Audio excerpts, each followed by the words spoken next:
In the top stories, a new session of Parliament opens, new Speaker and Deputy Speaker of the House elected, and Governor General's Deputy outlines government's agenda. The details on these stories and more after the break. Get the protection needed for your eyes only at Quartz Optical. Trade in and save up to 35% off your lens purchase, plus a free eye exam. Payment plans available from 3 to 24 months. Book your appointment today online at www.quartzoptical.com. For your eyes only. Trade in your old glasses and save up to 35% off your lenses only at Quartz Optical. Value you can see. Special conditions apply. Mosoka, mosoka, mosoka, mosoka, mosoka, mosoka, mosoka, mosoka, mosoka, mosoka.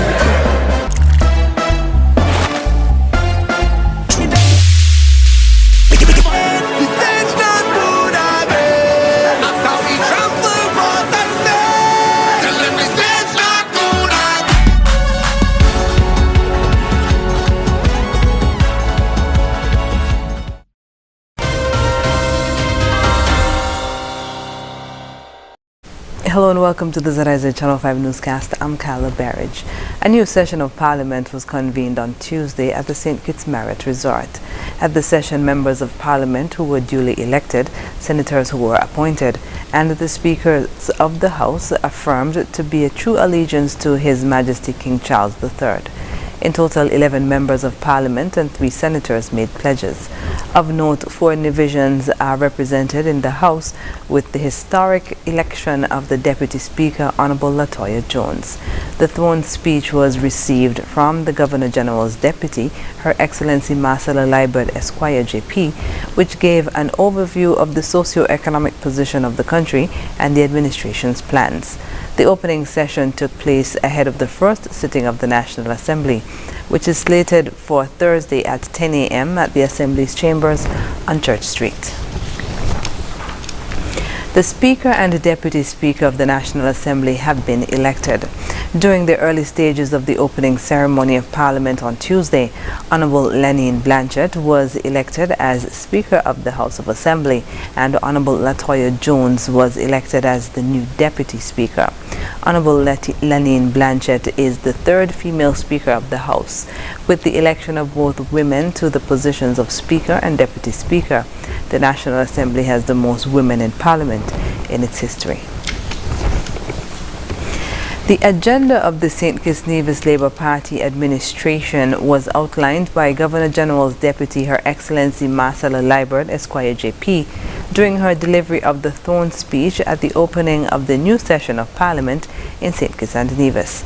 She spoke of issues the government will seek to redress, such as water challenges, integrity in public life, and working for the benefit of all citizens. Our government will therefore craft its strategic plan to incorporate the elements of the 7 pillars and prioritize the design and implementation of policies and programs targeted at creating jobs, enhancing economic growth, promoting social protection, including better health care and education, improving access to water, protecting our environment, boosting food security, and promoting governance. She also spoke of focus on the blue, green, and orange economy and protecting and revamping the citizenship by investment program to further benefit the country, among others.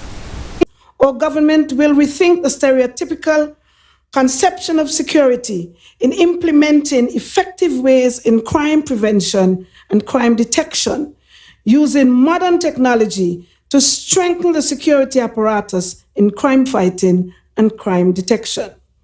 We will undertake an audit of the capabilities of our present security forces and commit to exploring all available options of forging meaningful partnerships with regional and international agencies to improve the nation's security mechanism.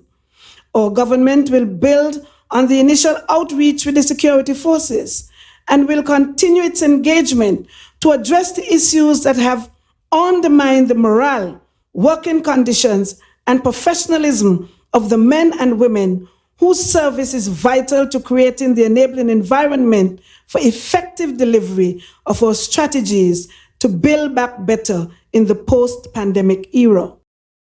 The opening of the new session of Parliament took place on Tuesday at the St. Kitts Marriott Resort, which also saw the new Speaker and her deputy being elected. After the break, NIA cabinet ministers engaged youth to discuss government's programs, and Ministry of Agriculture relaunches education initiative. Stay with us. Elevate your experience with Flow's fiber-fast internet and mobile combined. Enjoy double data and unlimited talk on 4 mobile lines, plus up to 35 megabits per second home internet speed at the best rate, giving you the best value to stay connected. I think our Flow mobile is elevated. You think? An elevated experience starts with Flow at home, powering double data and unlimited talk on 4 mobile lines at the best rate. Visit a Flow store to sign up today. Create the home you love with this never-ending double cashback coupon season at Hosford's Furniture and Appliances. Get this 3-piece Endelin living room set and get over $700 in free groceries.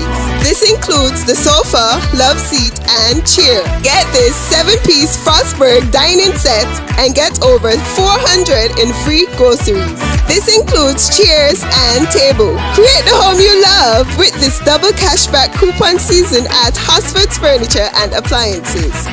Green means go with one rate. Green means go with one rate. From Republic Bank, go green with hybrid or electric vehicles, and it's one low rate. And we mean low. Go green with solar-powered air conditioners, grids, water heaters, and it's still the same low rate. Any green product, one low rate. Offer ends December 31st. Green means go with one rate today. Call or check your nearest branch for details.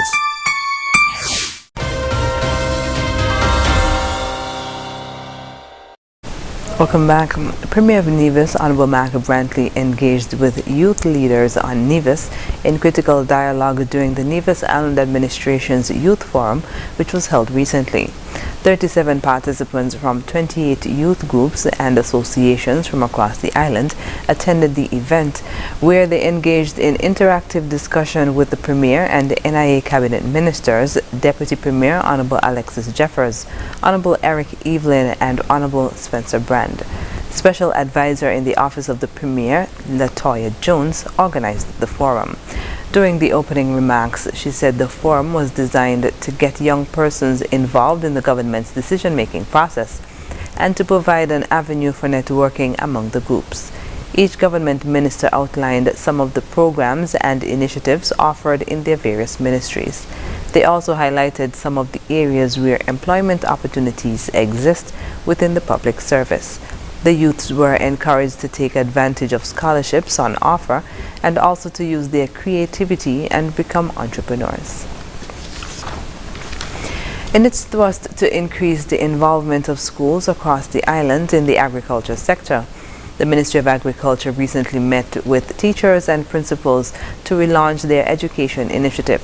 During an interview with the Ministry of Agriculture's Media and Communication Unit, Assistant Secretary and Facilitator of the initiative, Kyle Flanders, spoke of some of the projects that have been implemented so far.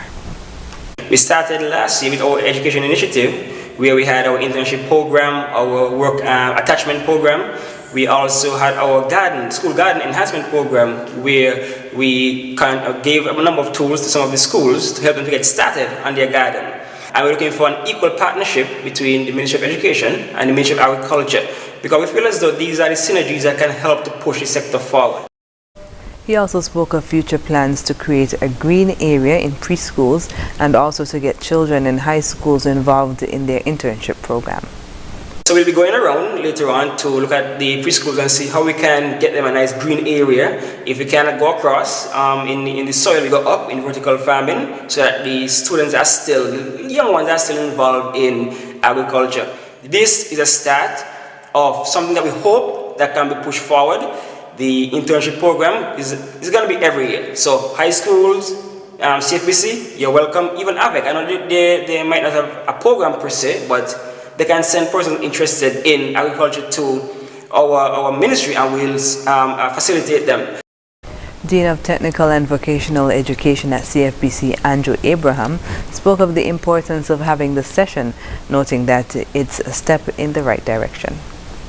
This session, it's very important as part of the planning process going forward for us as stakeholders in agriculture, as the schools and CFBC itself. For us, this was an opportunity to share some of our shortcomings, but to better understand what happens within the Ministry of Agriculture, so that we could better partner to get the best outcome for both institutions. So I would say this session here is a win-win situation, but it's an important one and a step in the right direction. He noted that he learned a lot from the session, including how to approach the ministry to get the assistance they need to effectively introduce initiatives. Schools across the Federation of St. Kitts and Nevis are now being granted the opportunity to visit and tour the St. Christopher Air and Seaport Authority by request. According to SCASPA, its Get to Know Our Port initiative involves a guided tour detailing the most significant milestones and facilities of SCASPA, where students are exposed to real-time port activities and the main professions related within the sector. Recently, geography students from the Immaculate Conception Catholic School and the Clarence Fitzroy Bryant College visited SCASPA with specific interest in meteorological department. During the visit, they were exposed to weather information and tools used. Educational institutions wishing to visit SCASPA and be a part of the Get to Know Our Port initiative can email or call the Communications Department at 465-8121 extension 146 or email communications@scaspa.com. Makana Ferry has added St. Kitts to its list of ferry destinations. Starting October 31st, passengers from St. Kitts can travel to St. Eustatius, St. Martin and Saba via the ferry service. According to the St. Kitts Tourism Authority, Makana adding St. Kitts to its ferry destinations allows travelers to experience the island's colorful Sugar Mass Carnival held in December to January, and the vibrant St. Kitts Music Festival held annually in June, as well as many more on-island events.